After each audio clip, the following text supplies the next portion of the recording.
Yahoo minasan, welcome back again with Mr. K di sini. One Piece chapter 1033 akhirnya udah rilis kemarin malam di Manga Plus. Well, karena manganya udah rilis, monggo. Without any long again, it's time to react new chapter, okay? Let's go! Judul chapter 1033 versi Manga Plus adalah Shimotsuki Kozaburo. Judul kali ini jelas berhubungan sama Zoro yang akhirnya sadar bahwa desa kelahirannya, desa Shimotsuki ya, memiliki hubungan dengan negeri Wano Kuni. Dan orang yang menghubungkannya itu bernama Shimotsuki Kozaburo. Lanjut di bagian cover judul diisi oleh Smoker, Tashigi, dan para penguin. Di sana Tashigi sedang berpura-pura sebagai penjahat, sementara para penguin lah yang mencoba menjadi pahlawan. Terus karena cover judul chapter 1023 masihlah requestan dari fans, jadi kayaknya masih gak ada informasi tersembunyi di cover kali ini. Kecuali nama peminta request sudah susul lagi. Kayaknya ini orang beberapa kali masuk di cover request ya. Gimana sih caranya bisa masuk? Please, kasih tahu Mr. K dong.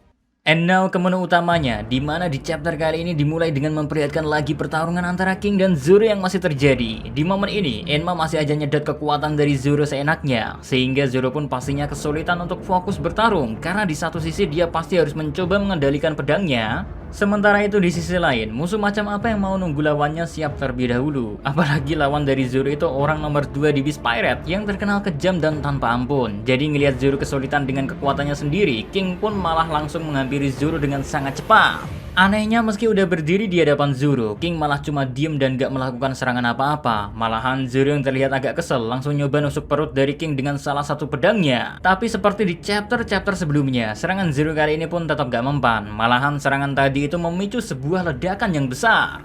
Meski gak tahu juga sih ledakan itu tuh emang dipicu gara-gara serangan dari Zoro atau King emang sengaja ngeledakin dirinya sendiri. Soalnya kalau dari perkataan Zoro, dia kan bilang kenapa King masih gak apa-apa meski udah ngeledakin dirinya sendiri. Sementara Zoro bisa aja dalam kondisi yang parah atau mungkin mati jika dia telat sedetik aja ngegunain haki buso miliknya. Ya sebenarnya gak aneh juga kalau King emang sengaja ngeledakin dirinya sendiri guys. Soalnya daya tahan dari tubuh King itu emang gila. Bahkan King sendiri ngakuin kalau dia sedikit lebih spesial dari semua bawahan Kaido di chapter kemarin. Apalagi ditambah penjelasan dari Queen yang berbicara sama Sanji. Kalau King yang merupakan satu-satunya yang tersisa dari ras Lunarian, gak mungkin bisa dikalahin sama Zoro. Queen ngebahas hal ini gara-gara dia ngedenger Sanji yang nelpon Zoro, dan seperti yang kita tahu ya, Zoro udah sepakat di akhir pertarungannya untuk mengecek keadaan dari Sanji. Cuma emang dasarnya menurut si Queen itu ember, jadinya dia ngasih informasi lain yang bilang kalau ras Lunarian itu adalah ras yang bisa bertahan di lingkungan kayak gimana pun. Jadi kemungkinan ras Lunarian itu punya kemampuan beradaptasi yang sangat hebat. Ditambah pastinya ya daya tahan yang gila juga. Makanya mau dalam kondisi gimana pun mereka bisa bertahan. Dan karena kemampuan ini juga dulunya mereka dianggap sebagai dewa. Hal itu juga mungkin yang jadi penyebab mengapa mereka harus dimusnahkan. Soalnya seperti yang Queen katakan, kalau ras Lunarian harusnya udah bener-bener gak ada karena mereka udah dimusnahin. Cuma waktu Sanji nanya alasannya, Queen gak mau ngasih tahu dan malah nyuruh Sanji buat nyari tahu sendiri. Piye toh Queen iki? Ember. Ya, satu-satunya informasi yang bisa kita hubungkan tentang masalah pemusnahan suatu ras atau pulau, kalian juga udah pasti bisa nebak ke momen Buster Call yang terjadi ke Pulau O'Hara, di mana di sana ya para ilmuwan dan peneliti pintar dimusnahkan, bahkan pulau tempat tinggalnya pun harus dihilangkan. Dari momen itu, selain kita tahu kalau ilmuwan O'Hara melakukan penelitian yang dilarang oleh pemerintahan dunia, yaitu meneliti tentang batu poneglyph, kita juga bisa asumsiin kalau pemusnahannya itu dikarenakan ilmuwan O'Hara menjadi suatu ancaman yang sewaktu-waktu bisa membongkar tentang abad kekosongan. Yang mana hal itu udah coba ditutup-tutupin oleh pemerintahan dunia. Jadi kemungkinan yang sama pun bisa terjadi kepada ras Lunaria, di mana keberadaan mereka yang dianggap ancaman oleh pihak pemerintahan dunia, sehingga pemerintahan dunia pun memutuskan untuk memusnahkan ras mereka. Walau masih belum jelas sih dalam hal apa sebenarnya ancaman yang bisa dilakukan oleh ras Lunaria. Lanjut fokus lagi ke pertarungan Zoro dan King, di mana setelah berhasil selamat dari ledakan besar yang dibuat oleh King, Zoro langsung mencoba membalas dengan menyerang King menggunakan gaya satu pedang. Yai sisi Sonson. Tapi sayangnya serangan itu pun tampaknya masih belum cukup untuk bisa melukai King. Nah, ngelihat serangan Zoro yang kembali gagal, Mr. K langsung teringat lagi pertarungan Marco yang ngehandle Queen sama King seorang diri di chapter 1006. Emang edan dah berarti kekuatan dari Marco ini guys. Selain bisa nahan dua komandan Yonko sekaligus, Marco bisa bikin Queen dan King muntah darah gara-gara serangannya. Hal itu juga sekaligus jadi bukti lain buat yang masih ngeraguin kemampuan dari Marco dan suka bilang Marco beban doang. Tuh buktinya udah sensei dengan sangat jenius ngebuat kita sadar kalau kekuatan dari komandan divisi 1 bajak laut Shirohige emang gak main-main. Mantan bajak laut Shirohige lah. Lanjut fokus lagi, sekarang King mencoba membalas Zoro dengan menggunakan serangan Imperial Tempura Udon. Namun di saat King mau menyerang, Enma kembali berulah dan menyedot haki milik Zoro lagi, sehingga Zoro pun kesulitan untuk menghindari atau menahan serangan dari King. Akibatnya ya, serangan dahsyat dari King itu menghancurkan pijakan dan beberapa bebatuan di sekitar Zoro. Bahkan pedang milik Zoro pun terpental, hingga Zoro harus melompat untuk menggapainya, sehingga pertahanan Zoro pun terbuka dan King yang lihat momen itu manfaatin buat menyerang Zoro. Makanya Zoro pun terlihat jatuh mengarah ke lantai bawah. Selain karena memiliki kesempatan buat menyerang Zoro, King yang menendang Zoro jatuh juga ngerasa kesel gara-gara ngelihat Zoro yang ngelompat ngambil Sandai Kitetsu. King ngerasa apa yang dilakuin oleh Zoro gak masuk akal karena Zoro mengorbankan nyawanya demi sebuah pedang. Ya, King yang bukanlah seorang pendekar pedang ataupun samurai dan ngelihat pedang hanyalah sebuah alat untuk membunuh, pastinya gak mungkin ngerti sama hal begituan. Namun bagi Zoro ya, bahkan waktu dia berhasil megang lagi pedang Sandai Kitetsu miliknya, dia langsung teringat beberapa momen tentang pedangnya itu. Zoro mengingat kalau Tengyama Hitetsu lah yang membuat pedang Sandai Kitetsu. Dia juga ingat bagaimana dia bisa mendapatkan pedang yang katanya terkutuk itu. Nah, gak cuma Sandai Kitetsu, bahkan waktu Zoro baru aja jatuh di lantai bawah, Zoro langsung bangkit buat ngambil pedang Wado Ichimonji miliknya.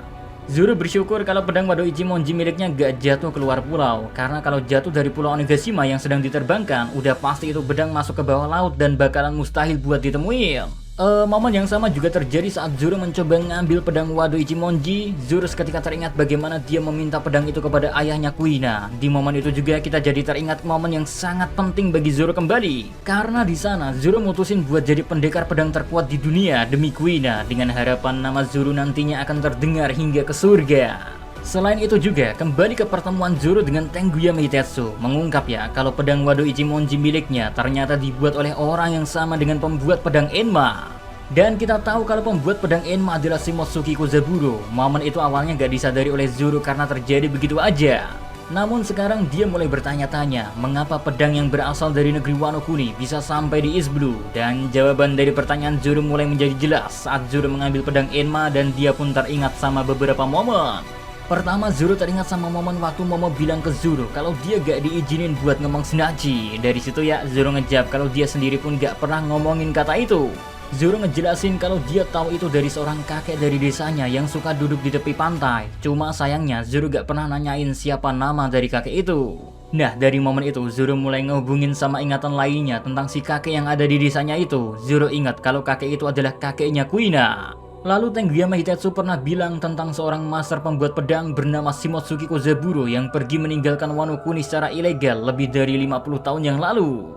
Well, gara-gara ingat perkataan dari Tengyama Hitetsu itu, Zoro jadi mulai mengingat kembali masa kecilnya, di mana 13 tahun yang lalu saat dia berada di desa Shimotsuki, Zoro yang kembali kalah oleh Kuina berlari ke arah tepi laut menuju bukit untuk berlatih lebih keras lagi. Namun disitulah pertama kali Zoro diajarkan kata Shindachi oleh seorang kakek. Tapi karena menurut Zoro kata tersebut terdengar cukup aneh, makanya dia gak yakin kalau dia bakal ngegunain kata Shindachi. Dan di momen itu juga, Zoro yang ngedenger gosip kalau sang kakek adalah seorang samurai, akhirnya memberanikan diri untuk menanyakan hal itu. Namun pertanyaan itu hanya dibalas oleh sang kakek dengan bilang kalau perkataan Zoro itu bisa ngebuatnya diburu oleh angkatan laut. Dan Zoro yang kesel sama perkataan sang kakek pun akhirnya mengejaknya, lalu Zoro pun pergi untuk kembali berlatih seorang diri. Si kakek yang ngeliat Zoro berlatih bertanya apakah Zoro udah bosan berlatih di dojo. Makanya dia berlatih di tempat ini sekarang. Namun Zoro ngejelasin kalau dia abis kalah lagi sama Kuina, makanya dia harus berlatih lebih keras. Ngelihat hal itu, sang kakek pun tiba-tiba memberi Zoro 2 buah pedang asli. Zoro bilang kalau dia gak punya uang, tapi sang kakek gak mempermasalahkan hal itu.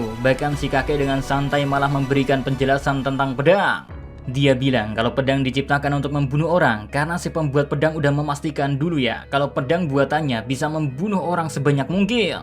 Sang kakek juga ngejelasin kalau pedang punya sifat dan kepribadian masing-masing, sementara pendekar pedang adalah orang yang menjinakkan sifat liar yang dimiliki oleh pedang itu. Sehingga pedang liar tersebut mau patuh. Bahkan bagi si kakek, lucu kalau ada orang yang bilang pedang mematikan itu terkutuk. Karena baginya pedang yang bagus memang seperti itu. Pedang itu berarti berhasil memenuhi tujuan dari penciptanya. Makanya mendengar perkataan pedang terkutuk malah seperti sebuah pujian bagi kakek tersebut. Karena biarlah orang lemah menyebarkan omong kosong. Sang kakek lalu mengatakan kalau dia pernah membuat sebuah mahakarya semasa dia muda. Pedang itu bahkan bisa membuatmu gemetar hanya dengan memegangnya.